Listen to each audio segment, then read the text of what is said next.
কুষ্টিয়ায় বৈষম্য বিরোধী আন্দোলনকারীদের উপর হামলা এবং ছাত্র জনতাকে হত্যার দায়ে আওয়ামী লীগের যুগ্ম সাধারণ সম্পাদক ও কুষ্টিয়া ৩ আসনের সাবেক সংসদ সদস্য মাহবুবুল আলম হানিফ এবং তার চাচাতো ভাই শহর আওয়ামী লীগের সাধারণ সম্পাদক ও কুষ্টিয়া সদর উপজেলার চেয়ারম্যান আতাউর রহমান আতাসহ আওয়ামী লীগের ৩৫ জনের নামে হত্যা মামলা করা হয়েছে। গতকাল শুক্রবার কুষ্টিয়া মডেল থানায় এ হত্যা মামলা করা হয়। মামলার বাদী লোকমান হোসেন কুষ্টিয়া শহরের চর থানাপাড়া এলাকার বাসিন্দা।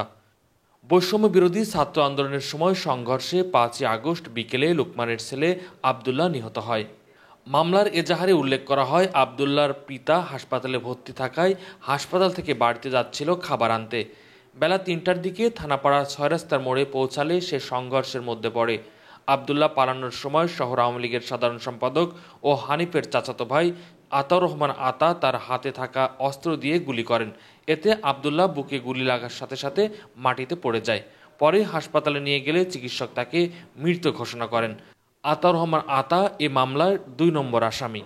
মামলার এজাহারনামেও উল্লেখযোগ্য অন্য আসামিরা হলেন জেলা স্বেচ্ছাসেবক লীগের সভাপতি ইয়াসিন আরাফাত তুষার, আওয়ামী লীগের নেতা ধীমান, কালীশঙ্করপুর এলাকার আরিফ হোসেন, কোটপাড়ার বাসিন্দা রনি, সরকারি কলেজ এলাকার বাসিন্দা মিন্টু, আনোয়ার হোসেন, ঈদগাপাড়ার বাসিন্দা হান্নান বিশ্বাস, কোটপাড়ার বাসিন্দা সাইদুল ইসলাম, তরুণ ও নিপুণ।